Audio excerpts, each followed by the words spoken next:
Ya, kita mulai ya. Materinya hari ini tentang utilitarianisme, positivisme, dan pragmatisme. Jadi kita temanya tentang caranya membaca hubungan antaranya sebuah value nilai, ilmu dan tindakan manusia. Value itu ya nilai. Kertas kalau tidak ada nilainya, tidak ada angkanya ya tidak jadi uang. Kalau ada angkanya, nilainya, value-nya jadi uang. Kalau kisah, kalau ngomong tapi nggak ada kisah, ya, nggak ada ilmu, nggak ada apa yang perlu dipelajari, hanya omong-omongan belaka saja. Tapi kalau ada maknanya, ada value-nya, jadinya ada nilai. Ini hari ini tentang itu. Lanjut, dilanjut.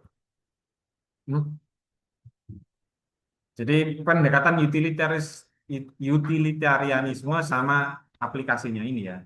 Dari kata utility, artinya manfaat, ya utilitas. Dikenalkan oleh ini juga ada di crash course itu ada utilitarian itu dikenalkan oleh Jeremy Bentham sama John Stuart Mill.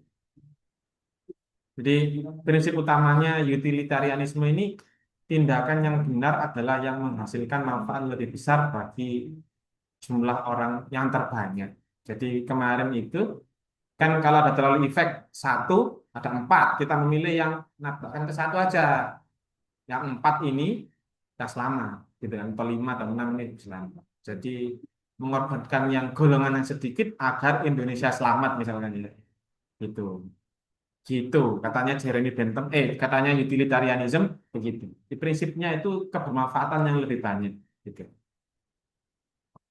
Fokusnya itu ini fokus ke etika moral, etik moralitas, fungsi sosial dan ilmu ya.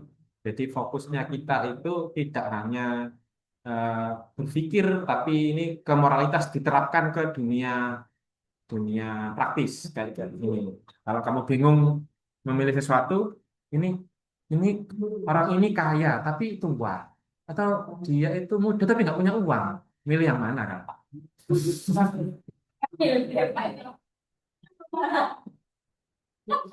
Soalnya begini, kalau laki-laki kan memilih wanita kan ada kriteria istri maksudnya, ya cantiknya, terus agamanya, gitu. Lu memang begitu kan? Di hadis kan begitu. Saya nggak ngada-ngada ini. Ya, yuk. Terus nasabnya gitu kan. Tapi kalau perempuan ada enggak hadis yang kriteria laki-laki? Cari, tidak ada. Kenapa kok begitu? Harusnya berpikir, tidak. Perempuan itu justru nggak boleh memilih. Kalau dalam agama, nolak, enggak bisa memilih, berarti enggak nolak juga. Kalau di tradisi Indonesia loh ya, itu kamu itu dibuktikan orang tuamu, kamu itu nganut sama orang tua, wes sing soge tapi elek ae.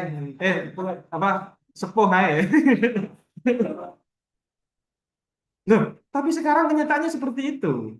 Wanita-wanita itu lebih memilih yang kaya daripada yang jelek. Iya enggak?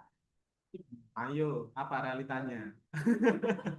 Nah, sekarang realitanya saja. Boleh ditolak Pak ini. Ya enggak lah, Pak, enggak semuanya misalnya itu. Saya memilih yang nggak punya uang, tapi ganteng kalau punya dia itu juga apa namanya tanggung jawab gitu ya. Mm-mm. Katanya orang tua kamu itu tolol. Itu serius ini ya. Coba nanti kamu ada mungkin ada nanti momen seperti itu ya, atau tetanggamu atau saudaramu tanyakan lah realitanya bagaimana. Kenapa kok seperti itu? Kita pakai azas utilitarianism. Orang tua kita itu pakai azas utilitarianism. Kok bisa begitu Pak? Contoh begini. Kalau kamu dengan nikah dengan orang tua, kamu bayangkan ya, kamu nikah sama orang tua. Tapi uangnya banyak. Ini kamu bayangkan aja, kita simulasi. Tiap hari kamu dikasih uang. Awalnya kan benci kamu ya. Nggak suka lah, nangis tiap hari. Kamu menikah tuh nangis, tiap hari nangis.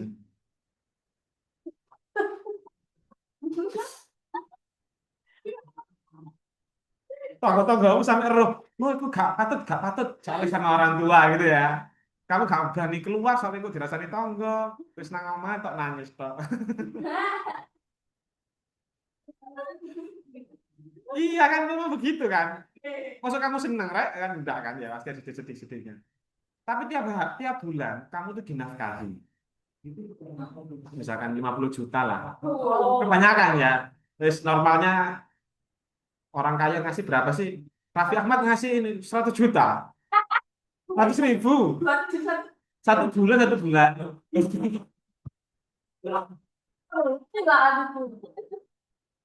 Ya wes, satu, satu, satu, jangan sampai banyak, jangan satu T. 100 juta ya, 100 juta satu bulan. Tiap hari. Lama-lama kamu tuh respect. Karena apa? Uangnya kamu kan banyak ya. Buka Shopee, beli-beli kamu. Kita simulasikan, terus beli mobil. Lama-lama kan ya. 2 bulan dapat mobil. Nah, terus beli rumah, beli apa-apa. Lama-lama kamu respect. Karena tiap hari kamu diberi nafkah. Seperti itu. Lama-lama terbiasa. Kalau enggak pakai uangnya itu, saya nggak bisa shopping dong. Lama-lama nggak bisa lepas. Benci, terus terbiasa, nggak bisa lepas. Akhirnya cinta. Ujung-ujungnya. Karena terbiasa. Loh, beneran ini. Itu begitu. Realitanya di mana-mana begitu. Sudah saya survei kemana-mana. Oh, kayak gini.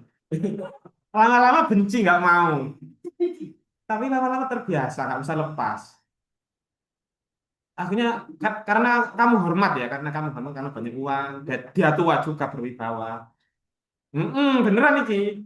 Bawa uang banyak berwibawanya ya. Lama-lama kamu cinta karena terbiasa itu, terbiasa. Sebaliknya, bayangkan kamu punya pemuda tampan, dapat pemuda tampan. Sebaliknya ya, kita bayangkan simulasi utilitarianisme. Dia miskin tapi dia berusaha, berusaha ya. Di zaman akhir, modal usaha saja apakah cukup? Harus ada privilege orang dalam kan? Kamu tuh kalau cari kerjaan itu loh. Perusahaan pakai kalau pakai orang dalam dengan nggak pakai orang dalam peluangnya lebih besar mana? Itu azas utilitarianisme. Manfaatnya lebih banyak yang mana itu yang diambil. Karena dia itu modal usaha tapi ganteng dan jujur ya. Orang jujur zaman sekarang apalagi zaman sekarang orang jujur. Hmm, hmm, hmm, hmm, hmm. Kamu sudah bisa membayangkan endingnya ya. Tiap hari kamu nggak ada uang untuk memasak. Dikasih 10.000, 20.000. Itu kayak gini lah istilahnya.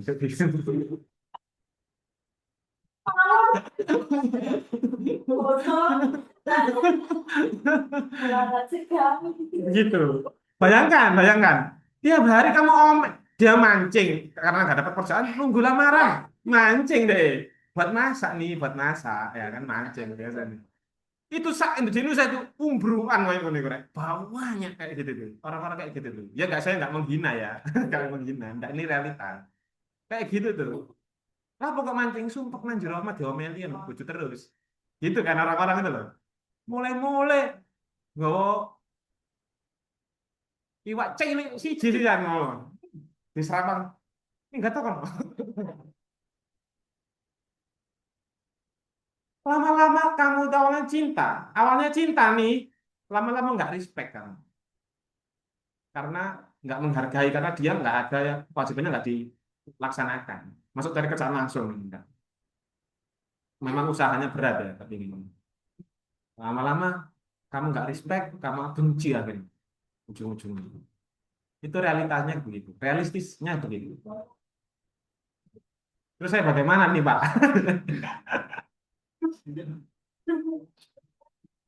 Ini ngomongkan utilitarianisme.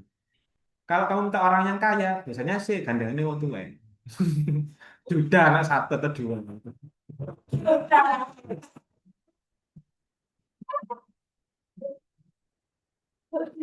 Kalau orangnya itu muda, tampan, gagah, misalkan gitu ya. Biasanya finansialnya kurang, begitu. Atau begini, finansialnya mapan, ganteng, tapi anaknya wakil, dia juga anaknya wakil Dewan DPR, DPR. Punya stan 41 stan MBG. Tahu beritanya kamu? Ah, itu begitu. Hasil manipulasi sebelum itu. Ya lah, milih yang mana? Misalnya ada sih ganteng, kaya gitu ya. Tapi dia privilege-nya kuat. Maksudnya orang tuanya orang berpengaruh gitu ya. Terus lagi-lagi itu utilitarianisme. Terus saya bagaimana nih Pak? Lanjut ya, biar nggak penasaran. Memang harus begini. Apa nih?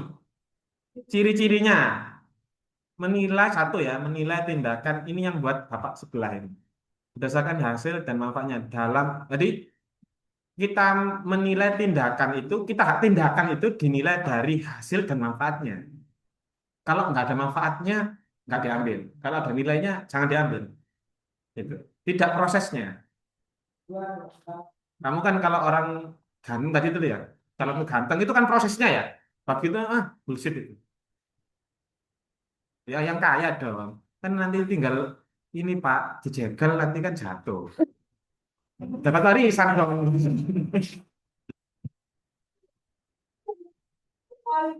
Gitu ciri-cirinya. Jadi dianggap dampaknya positif. Kalau ini terlalu umum ya, memang begitu. Sayyidina Ali juga begitu. Kalau kamu ingin di apa dihormati sama orang, gampang, gampang. Kamu itu tujuannya itu kamu terkenal ya misalnya, gampang, cukup mudah.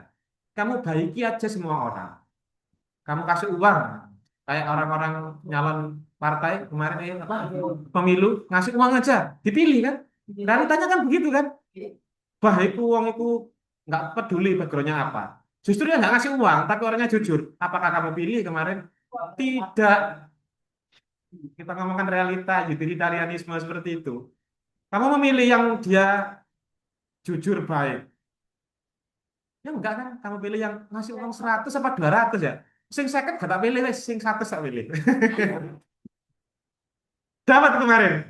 Dapat kan? Kamu milih yang itu kan? Yang ngasih kan? Gampang sekali. Dan sebaliknya, istilahnya itu kamu muksinun ya, yang berbaik-baik kepada orang lain. Itu kamu gampang terkenal. Dipilih jadi pemimpin, nggak perlu kamu itu orang hebat. Kasih uang banyak. Dan sebaliknya, misalkan kamu itu kepingin, tapi kamu jadi budak masalahnya, gitu. Kalau kamu butuh sama sama orang yang orang kaya itu ya, akhirnya kamu ketika sama orang itu DP, misalkan mau cari uangnya gitu kan. Nah, maksudnya kamu jadi budak. Akhirnya tiba-tiba ngomongnya kayak gini, biasa ketika orang punya orang kaya, karena kamu kepingin uangnya, akhirnya kamu sopan ngomongnya. Jadi budaknya kamu. Sebaliknya gitu kan. Dan sekarang iya kan. Ya, jadi budak. Kamu akhirnya, makanya temanmu kalau tiba-tiba, biasanya kan ngomongnya kasar, saya kok moro-moro sopan, katanya utang itu. Ciri-ciri ini katanya utang. Jadi kamu tiba-tiba kok ada lagi ngapi-ngapi aku moro-moro mijet-mijeti tak apa ono iku nah, ada motifnya itu. Itu gampang gitu.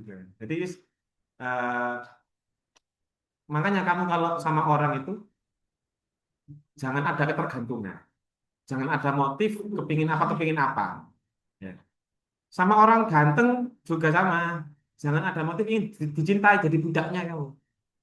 Mau punya pacar. Ini ya sini laki-laki misalnya tuturi. Misalkan punya pacar ya. Punya pacar. Wis sampai Jombang kan di Parani rumahnya kok wow di budaknya soalnya budak cinta bucin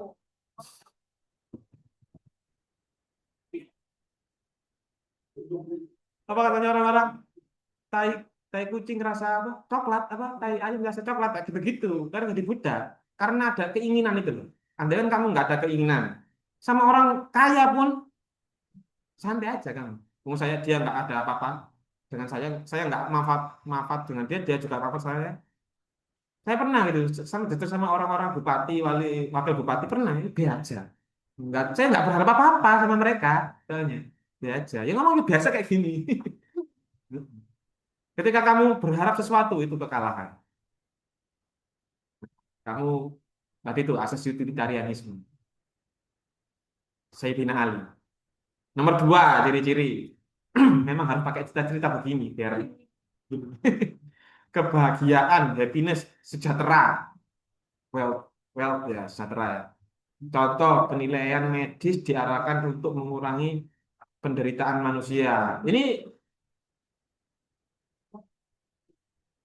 orang maksudnya begini, orang dahulu kan tidak ada medis, jadi tingkat kematian tinggi. Orang dahulu itu loh perang gitu kan. Kalau sekarang kan tingkatnya itu semakin turun kan untuk meninggal. Tapi tidak juga ya, tidak juga.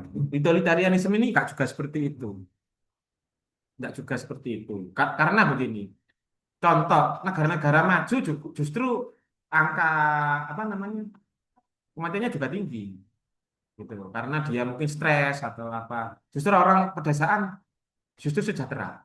Kalau ukurannya happiness-nya itu uang, ya. Kalau ukuran kesejahteraannya itu kedamaian, kayak orang Indonesia, orang-orang apa petani, Pak Tani itu dia ngingoni apa sapi sama kambingnya itu sudah bahagia ya cukup gitu. Wealth-nya cukup. Orang dahulu juga kuat-kuat.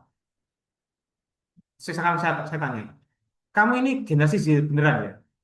Katanya TikTok generasi Z itu tersakiti sedikit itu anu bunuh diri gitu ya. Enggak ya. Saya tidak. Tapi ada yang iya berarti. Misalkan diginikan, "Duh," gitu.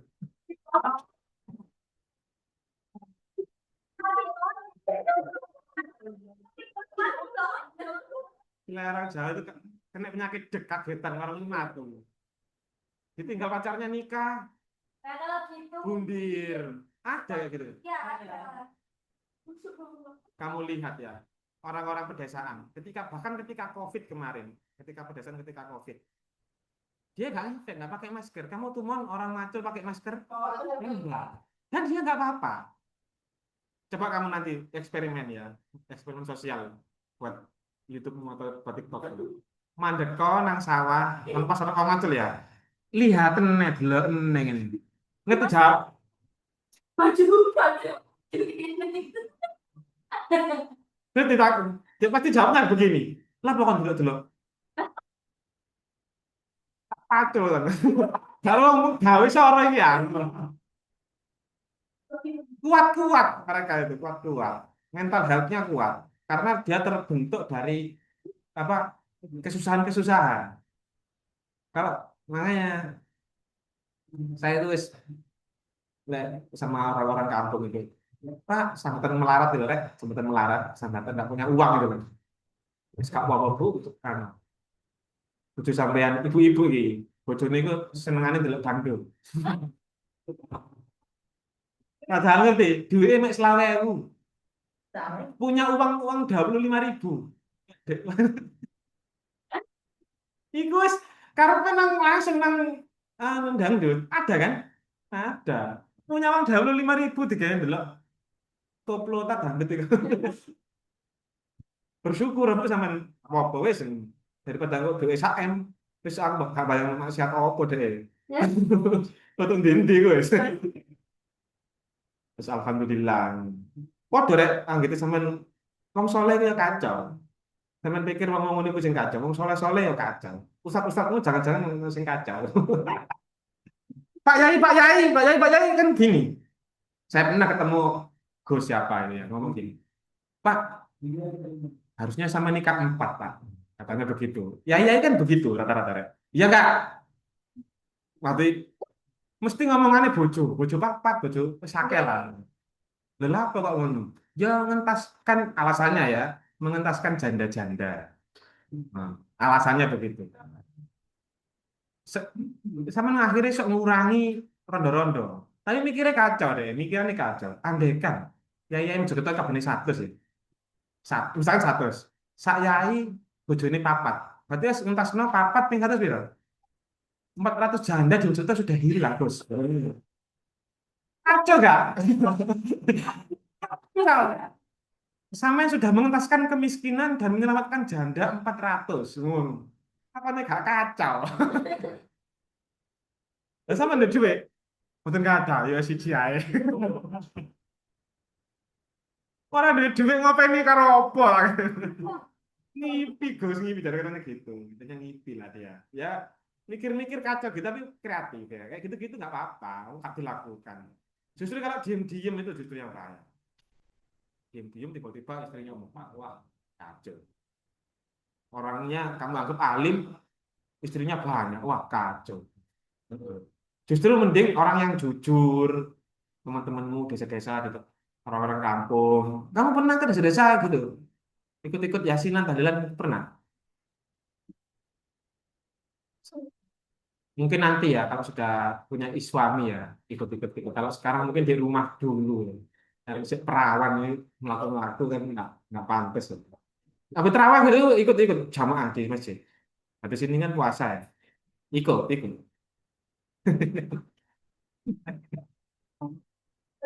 Tapi kalau apa takjil atau subuh-subuh, eh cari takjil kamu tiap hari ya. Sendiri. Yang ini kilo indahnya. Ya, soalnya hari akhir ini deh, zaman akhir.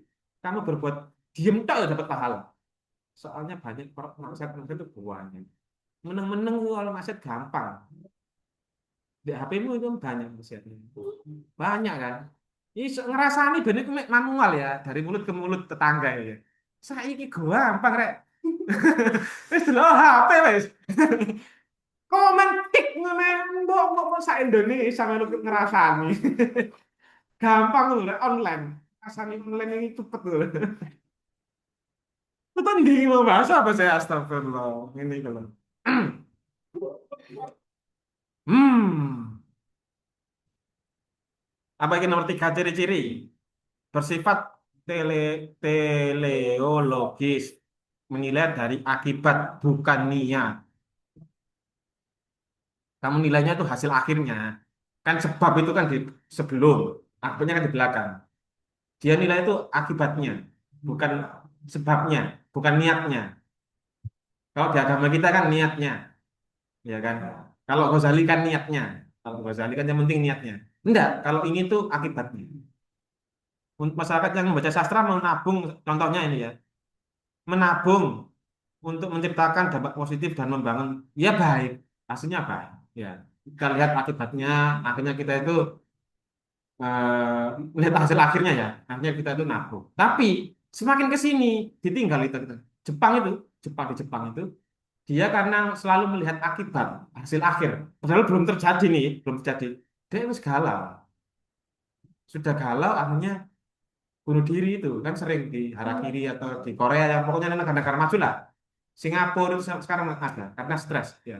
Nah, soalnya mikir stres, belum terjadi nih, belum terjadi. Ya. Tapi ini baik kalau di dalam kadarnya. Kadarnya oh nanti saya itu tua itu biar bisa hidup itu punya uang sekian. Sekarang nabung lah.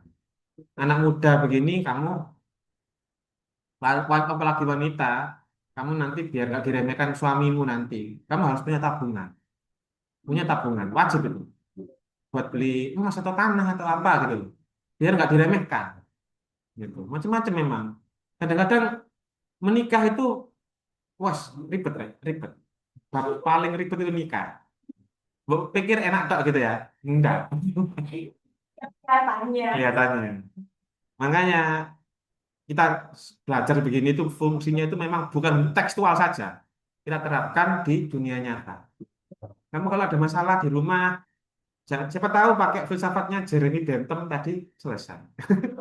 Atau filsafatnya John Stuart Mill tadi, ya masih ingat ya tadi ya. John Stuart Mill tadi ingat. Iya. Dari akibat bukan sebab. Kalau agama kita dari niat. Kamu setuju dengan ini? Dari sebabnya, akibatnya. Soalnya begini, niatnya baik, membangun kereta api cepat misalnya. Tanpa mengetahui akibatnya, atau MBG. MBG makan-makan gratis tadi. Nggak tahu akibatnya. Yang dilihat itu akibat positifnya atau. Harusnya dilihat seberapa besar akibat positif dan negatif. Harus nah, untuk mengetahui negatif ini, caranya mengatasi yang negatif, misalkan ada yang mengkorupsi, ada yang memanipulasi gitu ya. Itu caranya bagaimana ini? Akhirnya kan tersetting, ada rencana yang matang, akhirnya nggak sampai kejadian yang negatif ini. Fokusnya bagus. Jadi hasil akhirnya nanti pengen kayak gimana sih? Gitu. Nanti kamu kepingin kayak gimana? Dari sekarang dirancang. Oh, saya kepingin anaknya Pak Yai. Gus apa? Gus apa? SL misalkan ya. Siapa itu? Nah, kamu akhirnya kan gelibetnya nang Pak Yai itu nulis ini lah, anu sih, gitu kan ada strategi kan. Nah, caranya itu dari hasil akhir itu diceritain mas. Mereka lama-lama mereka evaluasi dampak keputusan misalkan. Nah ini dampaknya itu evaluasinya seperti ini. Pendekatan ini gak kelihatan, Rek. Gak kelihatan ya, kecil ya, besar kan? Iya. Oh ya, biar kelihatan ya.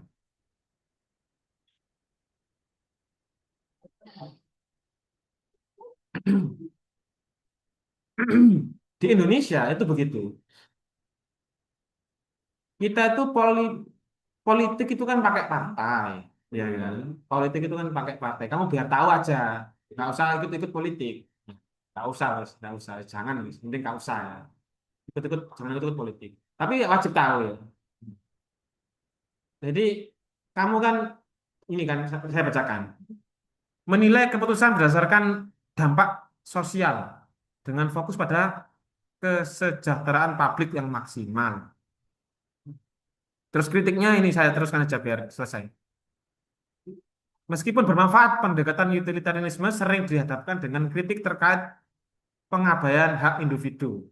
Jadi, kamu kalau nggak ikut partai, individu sendirian, itu sama pemerintah nggak diambil.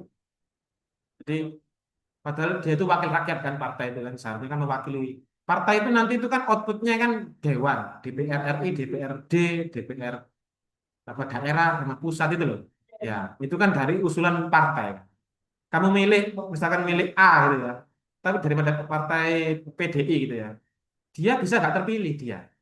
Karena apa? Yang mengusulkan PDI-nya itu kepingin yang B, itu.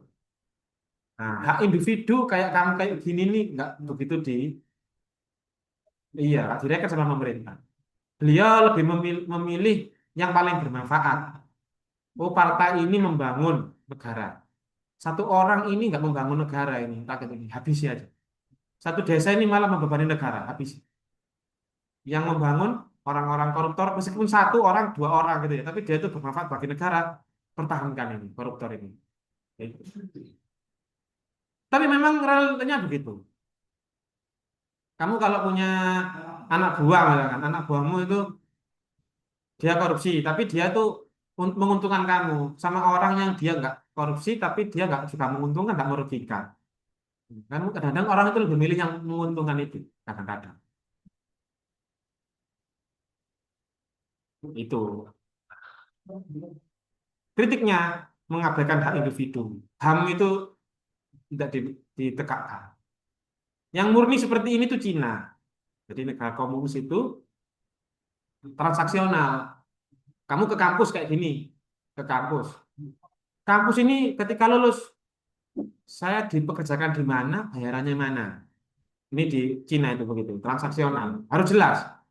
Saya berani bayar 100 juta SPP, tapi nanti ketika lulus, kamu berani bayar. Saya tuh nanti tuh dapat gaji berapa. Gitu. Itu Cina. Memang hasilnya itu diperhitungkan banget. Kalau di Indonesia tidak, ya kan? Di Indonesia itu separuh-separuh, ya komunis, ya sosialis. Sosialis itu berarti rakyat kecil diperhitungkan gitu ya. Kalau komunis itu apa materi, materi ya. Gitu. Contoh penerapan multilateralisme di praktis ya. Ini sudah tak contohkan tadi ya. Oke. Nah, dan hal-hal seperti ini dituangkan dalam undang-undang. Contoh tadi kemarin itu kan disahkan KUHP itu ya. Nah, itu gitu. Itu dilihat dari asas kebermanfaatan. Manfaatnya apa, negatifnya apa dari ini. Kelebihan itu memberikan kerangka kerja jelas untuk mengevaluasi ya. Terus apa? Batasan dalam penerapan teori meskipun bermanfaat, utilitarian terkadang mengabaikan nilai-nilai moral, ya etika individu dan lain-lain. Kamu sudah paham ya ini ya? Utilitarianisme ya, jelas ya. Kalau dalam konteks ekonomi ini apa ini? Dasar merumuskan kebijakan publik yang bertujuan dapat mempengaruhi hubungan sosial. Ya ini kamu inilah. Udah paham lah dampak sosial. Kebijakan publik ini memang nanti itu berimbas ke kebijakan sosial, dampak sosial. Nah, ya kayak MBG itu fungsinya apa kalau kamu berpikir? Makan bergizi gratis itu. Untuk generasi emas. Anak-anak biar otaknya berkembang, makanya bergizi. Tapi nyatanya berapa kecil-kecil, minimalis. Ya, kan tadi kita sama. Jadi Pak. Oh, instan-instan itu burger. Oh, iya. Sekarang kita logika ya, orang dahulu, orang dahulu itu loh, makanannya itu gak sebergizi sekarang padahal ya. Tapi orang-orang dulu-dulu kayaknya pinter-pinter juga deh. Nggak, IQ-nya tahun 1980-an ya, itu 100 ke atas. 100 ke atas. Sekarang IQ-nya 70. Turun 8 dari gorila dia. Otaknya sama kayak gorila. Itu survei ya, di Kediri. Kebetulan di Kediri. Tahun 80-an dia itu masih 100. Padahal belum ada MBG. Belum ada makan gizi gratis. Makanannya untuk diri sepodo karo kita lah, Rek. Ya. Ah, ya nasi lah. Ya tempe, tahu, telur itu kan sama. Yuk nggak tiap hari ya nggak makan susu kok. Ya nggak tiap hari nggak makan susu. Ya bisa hidup.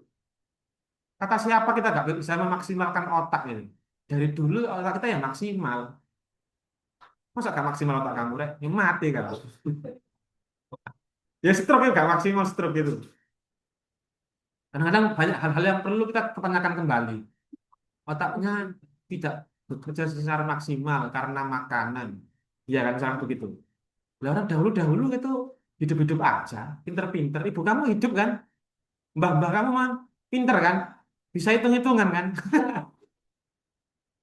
Hitungan lalu Pak. Lah iya, padahal makanya ya nggak ada MBG dulu. Harusnya dikaji seperti itu. Iya kan? Iya. Dan ini berdampak ke sosial. Kebijakan publik ini, utilitarianisme ini berdampak ke cara perilaku sosial masyarakat. Berbahaya sekali. Jadi pemimpinan itu beratnya di sini. Kamu mau mengabaikan salah langkah sedikit, terus dampak sosialnya se-Indonesia. Itu kalau presiden. Kalau tingkat bawah lagi jadi gubernur, yang lagi jadi kepala desa, yang lagi jadi orang tua kamu yang laki-laki bapakmu itu. Berat itu ayah kamu itu. Kamu hormati ya. Hidupnya berat, berat itu. Salah sedikit dimarahin istri. Kamu istri ya, Bante. Kamu nanti marah-marahin suamimu deh, ketika jadi besar. Lihat ya.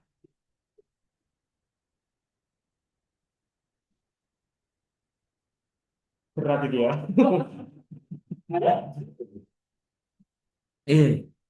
Berarti cari suami yang pintar.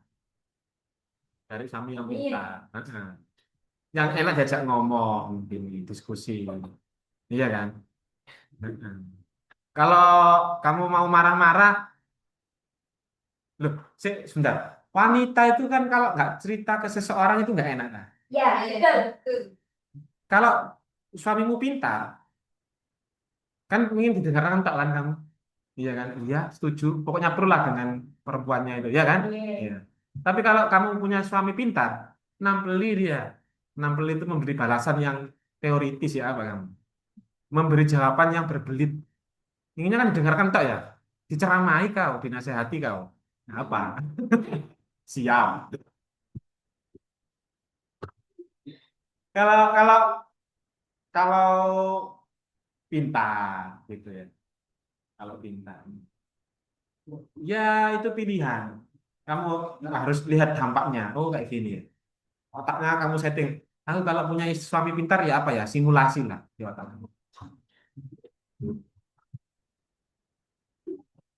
Sekarang ke positivisme. Positivisme ini apa? Pengertiannya, aliran yang menyatakan bahwa pengetahuan yang benar diperoleh dari fakta-fakta empiris. Ini kayaknya pernah ini ya.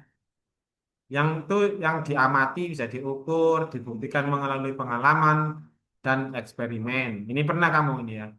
Ya ini akustik ini sudah ini. menolak metafisika, hanya menerima pengetahuan yang dapat dibuktikan secara empiris. Ini ditolak juga bisa ini. Kalau Pak Ikil tolak ini bisa ini, langsung sekarang bisa. Kan kamu tahu metafisika, metafisik kayak hantu-hantu gitu kan.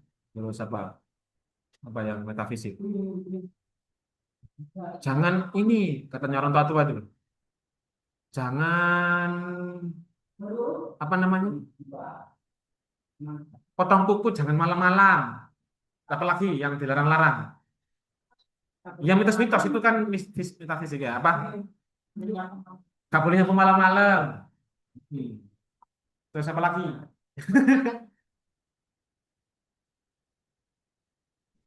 Eh, kalau kalau maghrib pulang nanti dikontrol gombel. Kita itu tidak bisa lepas dari pendidikan seperti itu. Dari kecil itu kita sudah dididik dengan cara mistis seperti itu. Disuruh logis ketika besar sulit karena didikan kita dari kecil sudah metafisik seperti itu. Meta dia di luar fisik, fisik tubuh ini di luar fisik ya. Logika mistikanya Tan Malaka nggak berlaku di Indonesia sebenarnya. Karena kita dididik dari dulu memang metafisik. Contoh kamu sama Pak Ustadz juga sholat ya nanti biar apa di kuburan nanti tuh biar nggak dipukuli terus. Jangan begitu ya. Kamu kan nggak disiksa di alam kubur. Harusnya tanya gini kamu. Pak Iqbal ini suka iseng. Pak Ustadz itu suka iseng. Maksudnya naik kuburan, misalkan kita kan di kuburan berapa tahun? Nggak tahu ya, bisa ribuan ya. Bisa ribuan, bisa. Masa ribuan tahun kita itu dipukuli terus. Gak pegel kan malaikat itu. 1000 tahun. Bahkan misalkan tertidur tidur saja di dalam kuburan. Masa turu sewu. Masa gak ngelilir. Masa 1000 tahun itu turu. Udah. Kamu gak pernah pikiran kayak gitu? Punya pikiran kayak gitu? Harusnya tanya ke Pak Ustadz. Pak Ustadz, kita tuh di kuburan itu ngapain? Kamu tuh istirahat, tidur. Nanti bangun-bangun dibangkitkan dalam kubur. Masalah tak turu 1000 tahun. Andai kan 1000 tahun ya, kalau untuk kiamat ya. Oh, gak pegel. Gak bosan. Kok gak jalan-jalan nang mall talapo ngono. Apa ngerasani tanggamu yang pada kuburan nih ngerasani yuk iki lho pas mati kok lho. Anu kok itu bermotor kok. Ngono tadi ngono lah. Kata saya Dina Ali, gak kaget dia. Hidup dan mati itu sama. Pangerannya tetap pangerannya Gusti Allah gitu kan. Pangeran Tuhan Maha Esa itu tetap Allah. Meskipun di alam seperti ini, kita juga awalnya gak kaget kan, kamu kaget kan awalnya ketika kamu bayi kan nangis kan itu kaget itu. Masuk kamu wis cerdas bayi, wis iso guyang-guyu, ya kaget lah kita. Iya kan, awalnya alam rahim, jadi alam dunia kaget juga, ke alam barzah kaget juga, itu normal. Tapi tetap kan itu tetap Tuhannya Allah kan, ya tetap selamat kan nanti kamu ya selamat dong. Dipukuli 1000 tahun, dulu uang tukaran 1000 tahun, malaikat mungkar nakir tukaran terus, ini gak masuk akal tuh, gak pegel lah, ya enggak ya, gitu.